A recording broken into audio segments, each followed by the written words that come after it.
स्वागत है आपका दोस्तों बिहार न्यूज में। मैं हूं फिरदौस गनी और आप देख रहे हैं केडीवी लाइव। दोस्तों आज हो चुका है 26 जुलाई 2026। तो आज की पूरे बिहार की टॉप न्यूज लेकर आए हैं आपके लिए।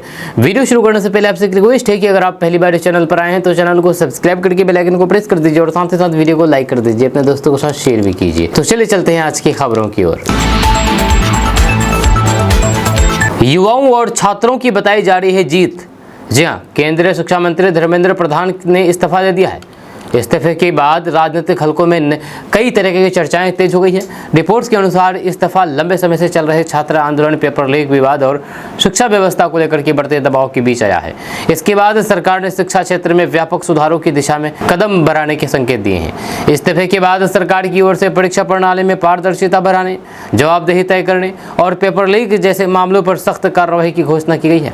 साथ ही शिक्षा मंत्रालय में आगे की जिम्मेदारियों और नए नेतृत्व को लेकर भी चर्चाएं जारी है। इस घटना के बाद देश भर में शिक्षा व्यवस्था और प्रतियोगी परीक्षाओं में सुधार को लेकर के बहस तेज हो गई है। विभिन्न राजनीतिक दलों और फिर छात्र संगठनों ने इसे महत्वपूर्ण घटनाक्रम बताते हुए भविष्य में मजबूत और पारदर्शी परीक्षा प्रणाली की आवश्यकताओं पर जोर दिया है। धर्मेंद्र प्रधान के इस्तीफे के बाद पीएम मोदी का पहला पोस्ट। जी हाँ, दरअसल बात है कि केंद्रीय शिक्षा मंत्री धर्मेंद्र प्रधान के इस्तीफे के बाद पीएम मोदी ने सोशल मीडिया पर अपनी पहली प्रतिक्रिया शेयर की है। उन्होंने धर्मेंद्र प्रधान के कार्यों की सराहना करते हुए उनके योगदान के लिए धन्यवाद दिया है और कहा है कि उन्होंने शिक्षा क्षेत्र में कई महत्वपूर्ण सुधारों को आगे बढ़ाने में अहम भूमिका निभाई है। प्रधानमंत्री ने अपने संदेश में कहा है कि सरकार शिक्षा व्यवस्था को और अधिक पारदर्शी, जवाबदेह और मजबूत बनाने के लिए प्रतिबद्ध है। उन्होंने छात्रों और फिर युवाओं के हितों को सर्वोच्च प्राथमिकता बताते हुए सुधारों की प्रक्रिया जारी रखने का भरोसा भी दिया है। धर्मेंद्र प्रधान ने भी अपने इस्तीफे के साथ प्रधानमंत्री के प्रति आभार जताया है और कहा है कि उन्हें शिक्षा मंत्री के रूप में देश की सेवा करने का अवसर मिला है, जिसके लिए वे स्वयं को सौभाग्यशाली मानते हैं। धर्मेंद्र प्रधान के इस्तीफे पर अभिजीत दीपके बोले, झुकती है दुनिया, झुकाने वाले चाहिए। जहाँ दरअसल बात है कि केंद्रीय शिक्षा मंत्री धर्मेंद्र प्रधान के इस्तीफे के बाद छात्र आंदोलन से जुड़े अभिजीत दीपके ने प्रतिक्रिया देते हुए कहा है कि झुकती है दुनिया, झुकाने वाले चाहिए। उन्होंने इसे छात्रों के लिए लंबे संघर्ष और लोकतांत्रिक आंदोलन की जीत बताते हुए कहा कि लगातार दबाव और शांतिपूर्ण प्रदर्शन के बाद सरकार को फैसला लेना पड़ा। अभिजीत दीपके ने कहा कि ये केवल एक व्यक्ति के इस्तीफे का मामला नहीं है, बल्कि शिक्षा व्यवस्था में जवाबदेही तय करने की शुरुआत है। उन्होंने कहा है कि आगे भी परीक्षा प्रणाली में सुधार, पारदर्शिता और फिर छात्रों के हितों से जुड़े मुद्दों पर आंदोलन जारी रहेगा। उन्होंने सभी छात्रों और फिर आंदोलन में शामिल लोगों का आभार जताते हुए कहा कि लोकतांत्रिक तरीके से उठाई गई आवाज़ कभी व्यर्थ नहीं जाती। साथ ही उन्होंने सरकार से शिक्षा व्यवस्था में व्यापक सुधार को जल्द लागू करने की भी मांग दोहराई है। प्रशांत किशोर की पत्नी ने 89 करोड़ रुपए कहां से कमाया, नीरज कुमार का हमला। दरअसल बात है कि जेडीयू के नेता नीरज कुमार ने जनसुराज के संस्थापक प्रशांत किशोर पर निशाना साधते हुए उनकी पत्नी की घोषित संपत्ति को लेकर के सवाल उठाए हैं। उन्होंने कहा है कि चुनाव हल्फनामे में दर्ज लगभग 89 करोड़ रुपए की संपत्ति का स्रोत सार्वजनिक किया जाना चाहिए। नीरज कुमार ने कहा है कि जो लोग राजनीति में पारदर्शिता और फिर जवाबदेही की बात करते हैं, उन्हें अपनी संपत्ति और फिर आय के स्रोतों पर भी स्पष्ट जवाब देना चाहिए। उन्होंने इस मुद्दे पर प्रशांत किशोर से सार्वजनिक रूप से स्पष्टीकरण देने की मांग की है। वहीं पर प्रशांत किशोर की ओर से चुनाव आयोग में दाखिल हल्फनामे में अपनी और फिर परिवार की चल अचल संपत्तियों का विवरण दिया गया है। बिहार बंद के दौरान कई जिलों में हिंसा, पटना में लाठीचार्ज, सीवान में फायरिंग और पथराव। शिक्षा मंत्री के इस्तीफे के बाद थमा आंदोलन। दरअसल बात है कि केंद्रीय शिक्षा मंत्री के इस्तीफे की मांग को लेकर के बुलाए गए भारत बंद के दौरान बिहार के कई जिलों में हिंसक प्रदर्शन देखने को मिला। जहां पटना में प्रदर्शनकारियों को हटाने के लिए पुलिस ने लाठीचार्ज किया, जबकि सीवान में पथराव और फिर फायरिंग की घटनाएं सामने आई। कई स्थानों पर सड़क जाम, आगजनी और पुलिस के साथ झड़प भी हुई है। जब पटना, सीवान, छपरा, गया, समस्तीपुर, आरा, नवादा समेत कई जिलों में सुरक्षा व्यवस्था कड़ी कर दी गई है, जब कई प्रदर्शनकारियों को हिरासत में लिया गया है और फिर अतिरिक्त पुलिस बल की तैनाती की गई है। प्रशासन ने लोगों से शांति बनाए रखने की अपील करते हुए उपद्रव करने वालों के खिलाफ सख्त कार्रवाई की चेतावनी दी है। वहीं पर बाद में केंद्रीय शिक्षा मंत्री के इस्तीफे की खबर सामने आने के बाद आंदोलन धीरे धीरे शांत हो गया। इसके बाद कई स्थानों पर प्रदर्शन समाप्त कर दिए गए और प्रशासन ने हालात सामान्य होने की जानकारी दी। बिहार में नए राशन कार्ड के लिए कौन कर सकता है आवेदन और कौन से दस्तावेज होंगे जरूरी, सरकार ने जारी की नई गाइडलाइन, नई डेडलाइन। दरअसल बात है कि बिहार सरकार ने नए राशन कार्ड के लिए आवेदन की अंतिम तिथि 5 अगस्त तय की है। जिन पात्र परिवारों के पास अभी तक राशन कार्ड नहीं है या फिर परिवार के किसी सदस्य का नाम छूट गया है, वे निर्धारित समय सीमा के भीतर आवेदन कर सकते हैं। आवेदन के बाद संबंधित अधिकारियों द्वारा दस्तावेजों का सत्यापन किया जाएगा। आवेदन के लिए आधार कार्ड, परिवार के सभी सदस्यों का विवरण, निवास प्रमाण पत्र, आय प्रमाण पत्र, पासपोर्ट आकार का फोटो और फिर अन्य आवश्यक दस्तावेज तैयार रखना होगा। यह आवेदन ऑनलाइन पोर्टल या फिर निर्धारित सेवा केंद्रों के माध्यम से किया जा सकता है। सरकार ने लोगों से अपील की है कि आवेदन करते समय सभी जानकारी सही भरें और केवल पात्र परिवार ही आवेदन करें। बोले सम्राट चौधरी, नीतीश कुमार ने कंधा पकड़ करके मुझे बिहार की गद्दी पर बिठाया। दरअसल बात है कि बिहार के मुख्यमंत्री सम्राट चौधरी ने एक कार्यक्रम के दौरान कहा कि पूर्व मुख्यमंत्री नीतीश कुमार ने उनका कंधा पकड़ करके उन्हें बिहार की गद्दी पर बैठाया है। उन्होंने कहा कि ये उनके लिए बड़ी जिम्मेदारी है और वे राज्य के विकास तथा जनता की अपेक्षाओं पर खरा उतरने का पूरा प्रयास करेंगे। सम्राट चौधरी ने कहा है कि सरकार विकास, सुशासन और फिर जन कल्याण के एजेंडे पर लगातार काम कर रही है। उन्होंने नीतीश कुमार के अनुभव और फिर मार्गदर्शन की सराहना करते हुए कहा है कि बिहार को आगे बढ़ाने के लिए सभी सहयोगियों के साथ मिलकर के काम किया जाएगा। मुख्यमंत्री सम्राट चौधरी के इस बयान के बाद राजनीतिक हलकों में नई चर्चाएं शुरू हो गई है। जब विपक्ष ने इस पर अपनी प्रतिक्रिया दी है, जबकि सत्ता पक्ष इसे नेतृत्व परिवर्तन के बाद सरकार की निरंतरता और सामूहिक जिम्मेदारी का संदेश बता रहा है। कॉकरोच जनता पार्टी के मंच से यूपी के सीएम योगी आदित्यनाथ को चुनौती, बोले दिल्ली के बाद हम आ सकते हैं लखनऊ। दरअसल बात है कि दिल्ली के जंतर मंतर पर आयोजित प्रदर्शन के दौरान कॉकरोच जनता पार्टी के प्रवक्ता ने उत्तर प्रदेश के मुख्यमंत्री योगी आदित्यनाथ को खुली चुनौती देते हुए कहा कि यदि पेपर लीक जैसे मुद्दे पर प्रभावी कार्रवाई नहीं हुई तो फिर उनका आंदोलन दिल्ली के बाद लखनऊ तक पहुंच सकता है। ये बयान सोशल मीडिया पर भी तेजी से चर्चा का विषय बन गया है। जब सीजेपी की ओर से कहा गया है कि उनका आंदोलन शिक्षा व्यवस्था में पारदर्शिता और फिर जवाबदेही की मांग को लेकर के जारी रहेगा। जब संगठन ने दावा किया है कि उत्तर प्रदेश से बड़ी संख्या में लोग आंदोलन से जुड़े हैं और फिर आवश्यकता पड़ने पर राज्य में भी बड़े स्तर पर प्रदर्शन किया जाएगा। हालांकि उत्तर प्रदेश सरकार की ओर से इस बयान पर तत्काल कोई भी आधिकारिक प्रतिक्रिया नहीं आई है। प्रदर्शन के बाद राजनीतिक हलकों में इस बयान को लेकर के चर्चा तेज हो गई है और फिर विभिन्न दलों की प्रतिक्रिया सामने आ रही है। धर्मेंद्र प्रधान का इस्तीफा हो गया, लेकिन क्या बोले एआईएमआईएम चीफ ओवैसी। दरअसल बात है कि एआईएमआईएम प्रमुख असदुद्दीन ओवैसी ने केंद्रीय शिक्षा मंत्री धर्मेंद्र प्रधान के इस्तीफे पर प्रतिक्रिया देते हुए कहा कि ये उन लोगों की जीत है जिन्होंने लगातार आवाज उठाई है। हालांकि उन्होंने ये भी कहा है कि केवल इस्तीफा ही पर्याप्त नहीं है और पेपर लीक मामले के सभी दोषियों के खिलाफ सख्त कार्रवाई होनी चाहिए। असदुद्दीन ओवैसी ने कहा है कि जिन छात्रों का भविष्य प्रभावित हुआ है और फिर जिन परिवारों ने अपने को खोया है, उन्हें न्याय मिलना चाहिए। उन्होंने सरकार से परीक्षा प्रणाली में व्यापक सुधार करने और फिर ऐसी घटनाओं की पुनरावृत्ति रोकने के लिए ठोस कदम उठाने की मांग की है। उन्होंने कहा है कि शिक्षा व्यवस्था में पारदर्शिता और फिर जवाबदेही सुनिश्चित करना सरकार की जिम्मेदारी है। असदुद्दीन ओवैसी ने उम्मीद जताई है कि भविष्य में प्रतियोगी परीक्षाओं में पेपर लीक जैसी घटनाएं नहीं होगी और दोषियों को कानून के अनुसार सजा मिलेगी। धर्मेंद्र प्रधान के इस्तीफे पर बिहार के शिक्षा मंत्री ने क्यों कहा, यह बेहद दुखद है।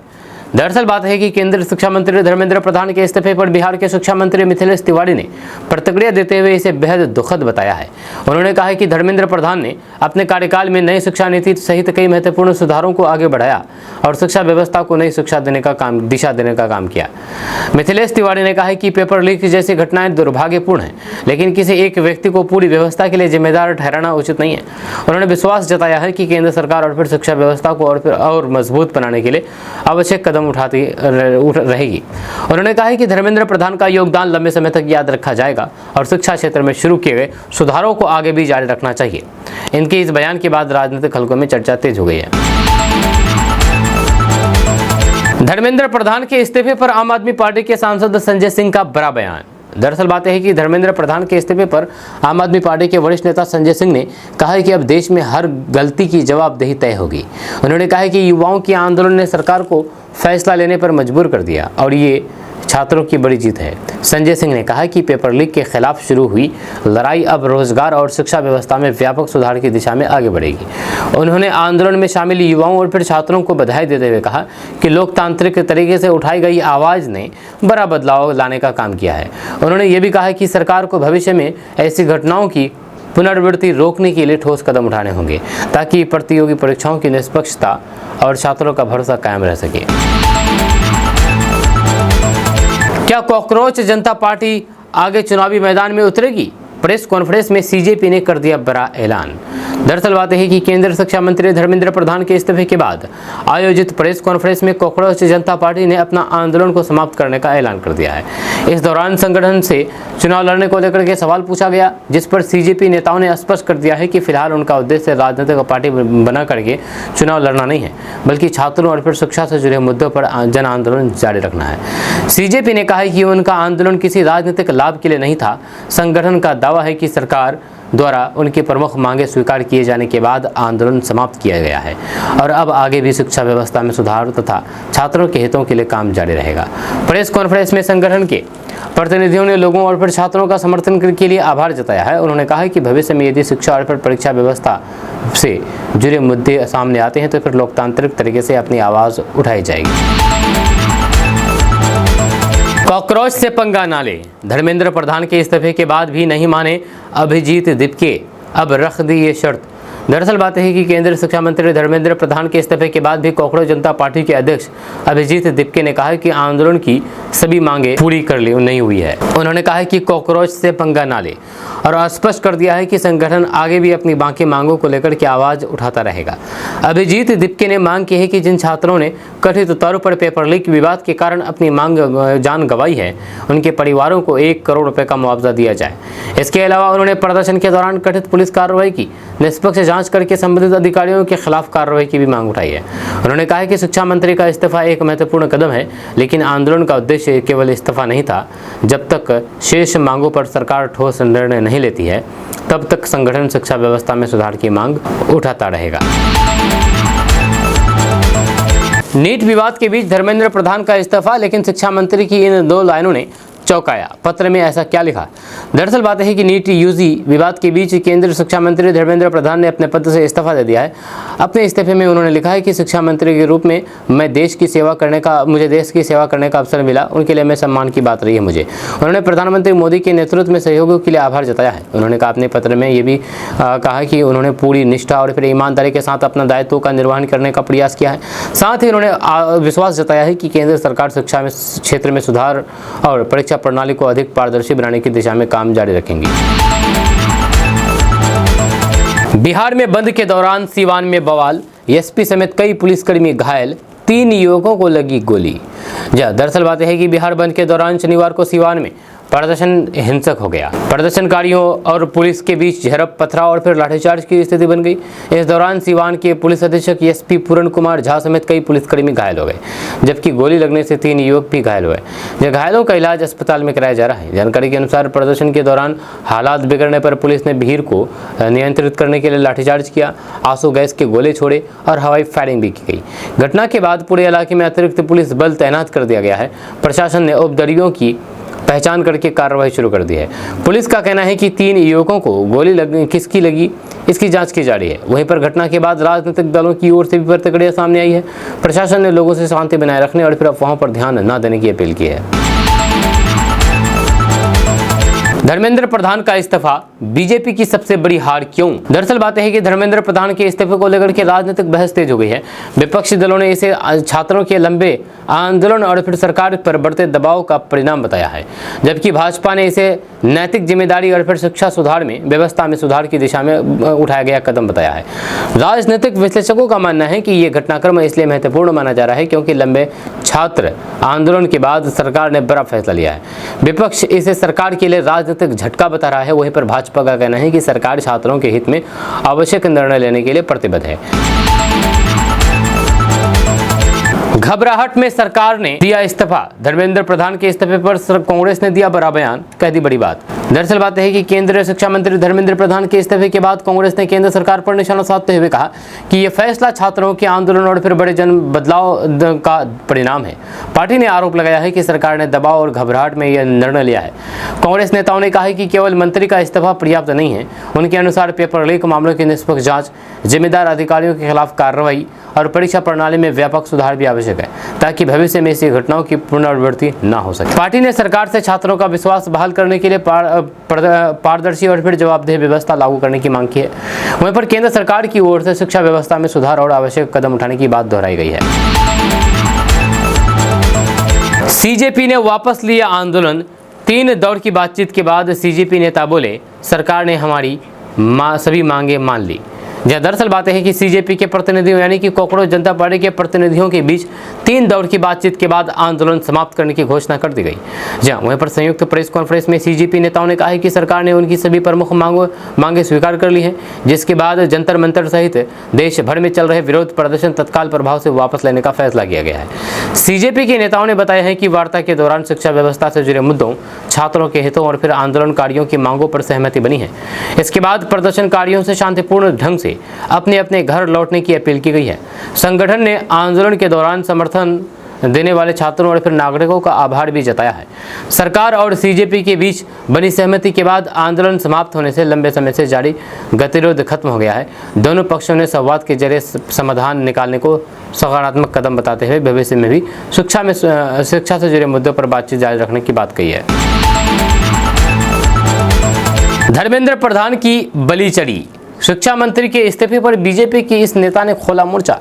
दरअसल बात है कि केंद्रीय शिक्षा मंत्री धर्मेंद्र प्रधान के इस्तीफे पर भाजपा नेता डॉक्टर निखिल आनंद ने प्रतिक्रिया देते हुए कहा है कि केवल शिक्षा का मुद्दा नहीं था, बल्कि इसके पीछे व्यापक राजनीतिक उद्देश्य था। उन्होंने दावा किया है कि धर्मेंद्र प्रधान की बलि चढ़ी है और पूरे घटनाक्रमों को राजनीतिक नजरिए से देखा जाना चाहिए। निखिल आनंद ने विपक्ष पर निशाना साधते हुए कहा है कि आंदोलन का इस्तेमाल सरकार और प्रधानमंत्री मोदी को घेरने के लिए किया गया। उन्होंने लोगों से पूरे घटनाक्रमों को समझने और फिर तथ्यों के आधार पर अपनी राय बनाने की अपील की है। बिहार में आज इन 26 जिलों में गरज चमक के साथ झमाझम बारिश का अनुमान, मौसम विभाग ने जारी किया येलो अलर्ट। दरअसल बात है कि मौसम विभाग ने बिहार के कई जिलों में अगले 24 घंटे के दौरान गरज चमक, वज्रपात और बारिश की संभावना जताते हुए येलो अलर्ट जारी कर दिया है। पूर्वानुमान के अनुसार बिहार के कई हिस्सों में मध्यम से तेज बारिश के साथ तेज हवाएं चल सकती है, जिससे लोगों को सतर्क रहने की सलाह दी गई है। मौसम विभाग के अनुसार प्रभावित जिलों में स्थानीय स्तर पर जल जमाव, आकाशीय बिजली और तेज हवा का असर देखने को मिल सकता है। किसानों, खुले स्थानों पर काम करने वाले लोगों तथा यात्रा करने वालों से मौसम की ताज़ा जानकारी पर नजर रखने और खराब मौसम के दौरान सुरक्षित स्थानों पर रहने की अपील की गई है। प्रशासन ने लोगों से अनावश्यक रूप से खुले मैदानों, पेड़ों और फिर बिजली के खंभों के पास जाने से बचने की सलाह दी गई है। मौसम विभाग का कहना है कि अगले कुछ दिनों तक बिहार के विभिन्न हिस्सों में बारिश का दौर जारी रह सकता है और समय समय पर मौसम संबंधित नए अपडेट जारी किए जाएंगे। पानी की तरह बहाया पैसा, फिर भी शुद्ध पानी को तरसे लोग, बिहार में पीएचईडी की गड़बड़ियों पर सीएजी का खुलासा। दरअसल बात है कि सीएजी की रिपोर्ट में बिहार के पीएचईडी की कई अनियमितताओं का खुलासा हुआ है। रिपोर्ट के अनुसार जिन क्षेत्रों में फ्लोराइड की समस्या नहीं थी, वहां भी जल शोधन संयंत्रों पर करोड़ों रुपए खर्च किए गए। इसके अलावा कई स्थानों पर बिना शोधन के पानी की आपूर्ति किए जाने और फिर ठेकेदारों को नियमों की विपरीत भुगतान किए जाने की बात भी सामने आई है। रिपोर्ट में यह भी जिक्र किया गया है कि विभागीय योजनाओं के क्रियान्वयन में निगरानी और फिर गुणवत्ता नियंत्रण की कमी रही है। कई योजनाएं तय समय पर पूरी नहीं हो सकी है, जबकि खर्च लगातार बढ़ता गया है। इसके कारण बड़ी संख्या में लोगों को शुद्ध पेयजल उपलब्ध कराने का लक्ष्य प्रभावित हुआ है। सीएजी की रिपोर्ट सामने आने के बाद विभाग की कार्यप्रणाली पर सवाल उठने लगे हैं, जहां अब उम्मीद की जा रही है कि सरकार रिपोर्ट में बताए गए बिंदुओं की समीक्षा करके आवश्यक कार्रवाई करेगी और पेयजल योजनाओं के बेहतर क्रियान्वयन के लिए सुधारात्मक कदम उठाएगी। यह है भारत का आखिरी स्टेशन, यहाँ से पैदल चलकर के पहुँच सकते हैं विदेश। जानिए इस अनोखे रेलवे स्टेशन का रहस्य। दरअसल बात है कि भारत में कई अनोखे रेलवे स्टेशन हैं, लेकिन बिहार के अररिया जिला का जोगबनी रेलवे स्टेशन अपनी खास भौगोलिक स्थिति के कारण अलग पहचान रखता है। ये स्टेशन भारत नेपाल सीमा के बेहद करीब स्थित है, जहाँ से कुछ दूर पैदल चलकर नेपाल पहुंचा जा सकता है। यही वजह है कि इसे देश के सबसे अनोखे सीमावर्ती रेलवे स्टेशनों में गिना जाता है। Jogbani station north east frontier railway के अंतर्गत आता है और ये भारत की ओर से नेपाल जाने वाले प्रमुख प्रवेश मार्गों में शामिल है। भारत और नेपाल के बीच खुली सीमा व्यवस्था होने के कारण भारतीय नागरिक आवश्यक नियमों का पालन करते हुए आसानी से सीमा पार कर सकते हैं। इस अनोखी विशेषता के चलते जोगबनी रेलवे स्टेशन पर्यटकों और फिर यात्रियों के बीच आकर्षक का केंद्र बना रहता है। जहाँ सीमा के निकट होने के कारण यहाँ व्यापारिक और फिर सांस्कृतिक गतिविधियाँ भी लगातार होती रहती है, जिससे ये स्टेशन देश के महत्वपूर्ण सीमावर्ती स्टेशनों में शामिल है। भारत में है भूतों की राजधानी। जी हाँ, यहाँ हर साल लगता है भूतों का मेला। रात को पिचास करते हैं ऐसा नंगा नाच, कि कैमरा भी नहीं कर पाता है रिकॉर्ड। दरअसल बात है कि देश के विभिन्न हिस्सों में ऐसे मेले आयोजित होते हैं जो स्थानीय धार्मिक मान्यताओं और फिर लोक विश्वासों से जुड़े होते हैं। बिहार के हाजीपुर और झारखंड के कुछ क्षेत्रों में लगने वाले तथाकथित भूतों के मेले भी ऐसे ही परंपराओं का हिस्सा माने जाते हैं, जहां पर लोग प्रेत बाधा से मुक्ति और फिर धार्मिक आस्था के कारण बड़ी संख्या में पहुंचते हैं। इन आयोजनों से जुड़े कई कहानियां और फिर दावे प्रचलित हैं, लेकिन पिचासों का नंगा नाच या कैमरा रिकॉर्ड नहीं कर पाता। जैसे दावों की स्वतंत्र पूर्ति उपलब्ध नहीं है, उन्हें स्थानीय मान्यताओं और फिर लोक कथाओं के रूप में ही देखा जाना चाहिए, ना कि स्थापित तथ्य के रूप में। हर साल इस मेले में हजारों श्रद्धालु और फिर जिज्ञासु लोग शामिल होते हैं। यहाँ तांत्रिक अनुष्ठान, पूजा पाठ और पारंपरिक धार्मिक गतिविधियां आयोजित की जाती है, जबकि प्रशासन भी सुरक्षा और फिर व्यवस्था बनाए रखने के लिए आवश्यक इंतजाम करता है। बांकीपुर जीतने के लिए बीजेपी पीके ने झोंकी पूरी ताकत। नितिन नवीन की रणनीति बनाम प्रशांत किशोर का घर घर अभियान, बूथ से लेकर के नैरेटिव तक छिड़ी आर पार की जंग। दरअसल बात है कि पटना की बांकीपुर विधानसभा सीट पर उपचुनाव को लेकर के चुनावी मुकाबला तेज हो गया है। भारतीय जनता पार्टी यानी कि बीजेपी ने अपने संगठन और फिर बूथ प्रबंधन को मजबूत करने के लिए पूरी ताकत झोंकती है। वहीं पर जनसुराज के प्रशांत किशोर घर घर जनसंपर्क अभियान के जरिए मतदाताओं तक पहुंचने की कोशिश कर रहे हैं। चुनावी लड़ाई अब बूथ प्रबंधन और फिर जनसंपर्क दोनों स्तर पर केंद्रित हो गई है। जब भाजपा की ओर से संगठनात्मक रणनीति को धार दी जा रही है, जबकि प्रशांत किशोर स्थानीय मुद्दों और फिर सीधे संवाद के माध्यम से मतदाताओं का समर्थन जुटाने में लगे हैं। इस बीच विभिन्न राजनीतिक दलों की गतिविधियों और फिर समर्थन की घोषणाओं ने चुनावी मुकाबले को और दिलचस्प बना दिया है। जब बांकीपुर उपचुनाव को बिहार की राजनीति के लिए महत्वपूर्ण माना जा रहा है। बिहार के लाल का कमाल, सब्जी बेच करके ई रिक्शा चलाकर भी कॉमनवेल्थ गेम में रचा इतिहास। दरअसल बात है कि बिहार के नालंदा निवासी पैरा पावर लिफ्टर झंडू कुमार ने 2026 कॉमनवेल्थ गेम में कांस्य पदक जीत करके भारत के लिए इतिहास रच दिया है, यानी कि ब्रॉन्ज मेडल जीत करके। जब बचपन में पोलियो से प्रभावित होने के बावजूद भी उन्होंने कठिन परिस्थितियों का सामना करते हुए अपने खेल के सपने को जीवित रखा। आर्थिक तंगी के कारण झंडू कुमार ने जीवन यापन के लिए सब्जी बेची, दुकान चलाई और ई रिक्शा भी चलाया। संघर्षों के बीच उन्होंने लगातार अभ्यास जारी रखा और अपने मेहनत के दम पर अंतर्राष्ट्रीय स्तर पर देश का नाम रोशन किया है। जब कॉमनवेल्थ गेम में उनका पदक न केवल बिहार बल्कि पूरे देश के लिए गर्व का विषय है। उनकी सफलता उन युवाओं के लिए प्रेरणा है जो कठिन परिस्थितियों के बावजूद अपने लक्ष्य को हासिल करने का सपना देखते हैं। बिहार के सभी सरकारी स्कूलों में नई व्यवस्था जल्द होगी लागू। दरअसल बात है कि बिहार सरकार सरकारी स्कूलों में पढ़ाई की गुणवत्ता में सुधार के लिए नई व्यवस्था लागू करने की तैयारी में है। शिक्षा विभाग के अनुसार जल्द ही सभी सरकारी स्कूलों में शनिवार को हाफ डे की व्यवस्था लागू की जाएगी। इस दिन नियमित कक्षाओं के साथ सह पाठ्यक्रम गतिविधियों, शिक्षक प्रशिक्षण और फिर विद्यालय प्रबंधन से जुड़े कार्यों पर विशेष ध्यान दिया जाएगा। शिक्षा विभाग का कहना है कि इस व्यवस्था का उद्देश्य विद्यार्थियों की पढ़ाई को अधिक प्रभावी बनाना और शिक्षकों को शैक्षणिक योजनाओं एवं मूल्यांकन के लिए अतिरिक्त समय उपलब्ध कराना है। बिहार के लिए बड़ी खुशखबरी, 2 जिलों में मिला खनिजों का भंडार, शुरू होगा खनन। दरअसल बात है कि बिहार में खनिज संपदा को लेकर के बड़ी उपलब्धि सामने आई है। बिहार के 2 जिलों में मूल्यवान खनिजों के भंडार के बाद सरकार ने खनन प्रक्रिया शुरू करने की दिशा में तैयारी तेज कर दी है। जैसे बिहार में औद्योगिक विकास, रोजगार के नए अवसर और राजस्व में बढ़ोतरी की उम्मीद जताई जा रही है। खनन विभाग के अनुसार खनिज क्षेत्रों में सर्वेक्षण और फिर आवश्यक औपचारिकताओं के बाद नीलामी एवं खनन कार्य शुरू किया जाएगा। सरकार का मानना है कि इन परियोजनाओं से स्थानीय स्तर पर आर्थिक गतिविधियां बढ़ेंगी और संबंधित क्षेत्रों के विकास को गति मिलेगी। राज्य सरकार का कहना है कि खनन कार्य पर्यावरणीय मानकों और फिर निर्धारित नियमों के अनुरूप किया जाएगा। परियोजना शुरू होने के बाद स्थानीय लोगों के लिए रोजगार के अवसर बढ़ाने के साथ साथ राज्य की आय में भी वृद्धि होने की संभावना है। दोस्तों, नीट पेपर लीक, केंद्रीय शिक्षा मंत्री के इस्तीफे और लाठीचार्ज के खिलाफ बुलाया गया बिहार बंद अब हिंसक होता जा रहा है। युवाओं का प्रदर्शन देखा जा रहा है। सीवान में प्रदर्शनकारियों ने जम करके पत्थरबाजी की है, पुलिस भी हमला भी किया है। जब भीड़ को हटाने के लिए पुलिस ने पहले आंसू गैस के गोले दागे, या 10 राउंड से ज्यादा सीधी फायरिंग हुई। प्रदर्शनकारी की पत्थर से सीवान एसपी पूरन झा के हाथ में चोट भी लगी है। वहीं पर किशनगंज के बारे में बात किया जाए तो किशनगंज में भी आज से अनिश्चितकालीन के लिए धरना प्रदर्शन का यहाँ पर आयोजन किया गया है, यानी कि अनिश्चितकालीन तक धरना प्रदर्शन किया जाएगा। वहीं पर आपको बता दूं कि करीब 6 जिलों में पत्थर चले हैं।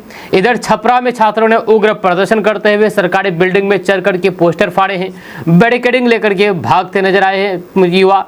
बड़ी संख्या में प्रदर्शनकारी सड़क पर उतर आए। इस दौरान जज की गाड़ी भी फंसी दिखी। वहीं पर भागलपुर में भी बवाल हुआ। पत्थरबाजी के बाद पुलिस ने लाठीचार्ज किया। छात्र पुलिस की गाड़ी पर ईंट फेंकते नजर आए। यहां पुलिस स्थिति को नियंत्रित करने की कोशिश में है। इधर मधेपुरा में सड़कों पर उतरे छात्रों ने जमकर के नारेबाजी की, जिसके बाद उन्हें हिरासत में लिया गया। बेगूसराय में पुलिस ड्रोन से निगरानी करती नजर आई। वहीं पर छात्र संगठन आइसा और राष्ट्रीय युवा आंदोलन के बिहार बंद का असर दिखने लगा है, जब पटना गांधी मैदान के पास बड़ी संख्या में छात्र जुटे हैं। वहीं पर राम गुलाब चौक के पास प्रदर्शनकारी मोबाइल टावर पर चढ़ गए, जहां इस दौरान तेज प्रताप यादव भी हाथ में तिरंगा लेकर के लहराते दिखे। इसके बाद छात्र डाक बंगला चौराहे की ओर बढ़े। यहां पर बैरिकेडिंग करके उन्हें रोका गया, जिसके बाद प्रदर्शनकारियों ने पत्थरबाजी की। पुलिस प्रदर्शनकारियों को लगातार खदेड़ती रही। पुलिस ने तेज प्रताप यादव को डिटेन कर लिया। वहीं पर बिहार बंद को देखते हुए पटना में पुलिस और प्रशासन को हाई अलर्ट पर रखा गया है। पूरे बिहार में 70,000 जवानों की तैनाती की गई है, जब बिहार में पुलिस कर्मियों की छुट्टियां रद्द कर दी गई हैं। प्रदर्शन को देखते हुए पटना, औरंगाबाद समेत कई जिलों में स्कूल बंद कर दिए गए हैं। स्थानीय पुलिस के साथ साथ CISF, BSF, SSB और CRPF के जवानों को भी तैनात किया गया है। वहीं पर JP गोलंबर पर वाटर कैनन के साथ 200 जवान लगाए गए हैं। वहीं पर विधानसभा और फिर पटना जंक्शन परिसर की सुरक्षा भी कड़ी कर दी गई है। इसके साथ ही airport, Rajendra Nagar terminal, museum सहित अन्य महत्वपूर्ण सार्वजनिक स्थानों की सुरक्षा कड़ी कर दी गई है। वहीं पर बंद का दोस्तों सुरजापुरी समाज को आरक्षण मिले, इसको लेकर के ठाकुरगंज विधायक गोपाल अग्रवाल ने बड़ी पहल की है। जब बिहार विधानसभा के मानसून सत्र में सीमांचल के सुरजापुरी समाज को अत्यंत पिछड़ा वर्ग में शामिल करने का मुद्दा जोरदार तरीके से उठा है। ठाकुरगंज विधायक गोपाल अग्रवाल ने सदन में कहा कि सामाजिक, शैक्षणिक और आर्थिक रूप से पिछड़ा होने के बावजूद सुरजापुरी समाज आज भी आरक्षण के लाभ से वंचित है। उन्होंने सरकार से समाज का सर्वेक्षण करके उसे EBC सूची में यानी कि लिस्ट में शामिल करने की मांग की है। विधायक ने सदन में कहा कि पूर्व में राजनीतिक कारणों से बाहर से आकर के बसे कुछ समुदाय को EBC का दर्जा दिया गया, जबकि सुरजापुरी समाज अब भी अपने अधिकार से वंचित है। उन्होंने ये भी कहा कि समाज के शिक्षित युवा डिग्री होने के बावजूद भी सरकारी नौकरियां नहीं मिलने से रोजी रोटी के लिए दिल्ली, मुंबई समेत अन्य महानगरों में पलायन करने को मजबूर हैं। उन्होंने अपने संबोधन में कहा कि यह केवल रोजगार का नहीं बल्कि सामाजिक न्याय और फिर समान अवसर का भी प्रश्न है। उन्होंने सरकार से सुरजापुरी समाज की वास्तविक सामाजिक, शैक्षणिक और फिर आर्थिक स्थिति का सर्वेक्षण करके उसे अत्यंत पिछड़ा वर्ग में शामिल करने की भी मांग दोहराया है। वहीं पर विधानसभा में भाषण के दौरान विधायक का व्यक्तित्व लंबा होने पर विधानसभा अध्यक्ष ने उन्हें कई बार अपनी बात संक्षेप में रखने और फिर प्रश्न पर केंद्रित रहने का निर्देश दिया है। इसके बावजूद भी विधायक ने कहा कि वे सीमांचल के युवाओं की आवाज सदन तक पहुंचाना चाहते हैं। वहीं पर सरकार की ओर से जवाब में कहा गया है कि सुरजापुरी मुस्लिम समुदाय को अत्यंत पिछड़ा वर्ग में शामिल करने की मांग पर आवश्यक प्रक्रिया के तहत विचार किया जा रहा है। उपलब्ध तथ्यों की जांच के बाद नियमानुसार आगे की कार्रवाई की जाएगी। वहीं पर विधानसभा में ये मुद्दा उठने के बाद सीमांचल में सुरजापुरी समाज के आरक्षण की मांग अब फिर से चर्चा का विषय बन गई है। आपका इसके बारे में क्या कहना है, नीचे कमेंट बॉक्स में कमेंट करके जरूर बताइए। दोस्तों बहादुरगंज हिंसा मामले में 21 लोगों को पुलिस ने गिरफ्तार कर लिया है। सवाल यह है कि आज बहादुरगंज और किशनगंज शर्मसार हो गया है। LRP चौक पर हुए हमले में DDC, SDM, SDPO, BDO सहित अन्य पदाधिकारी जख्मी हो गए हैं।